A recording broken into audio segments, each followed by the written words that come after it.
जुगाड recipe तर मी भरपूर दाखवते तुम्हाला, पण आज मी तुम्हाला मंगळसूत्राचा जुगाड दाखवणार आहे. हे दोन्ही मंगळसूत्र जुगाड पद्धतीने केलेले आहेत. तर काय झालं, मंगळसूत्र एक जुनी चेन पडलेली होती, त्याचं पेंडल मी काढलं. तर असं एक कानातलं माझ्याकडे अवेलेबल होतं, दुसरं हरवलं होतं. म्हटलं आता एकाचं करायचं काय, म्हणून मग मी याचं काय केलं, वरची तार काढली आणि त्या जी काही मंगळसूत्राची चेन होती त्याच्यामध्ये जॉईन केलं. तर हे पेंडल साडीवरती अतिशय सुंदर दिसत होतं. बऱ्याच जणींनी मला विचारलं सुद्धा हे कुठून घेतलं वगैरे, पण ते अशा पद्धतीने जुगाड केलेला.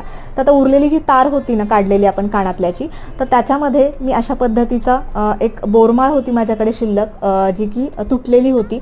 तर त्या बोरमाळीतले मणी मी या तारेमध्ये ओवले. 7 मणी बसले त्याच्यामध्ये आणि 7 मण्यांचंच खरं तर हे मंगळसूत्र असतं बोरमाळचं. तर अशा पद्धतीचं बोरमाळचं पेंडल तयार केलं. त्याच सेम पद्धतीची जी काळ्या मण्यांची चैन आहे ती त्याला जॉईन केली आणि अशा पद्धतीचं ट्रेंडिंग असं बोरमाळचं मंगळसूत्र इथे तयार झालं. तर दोन्ही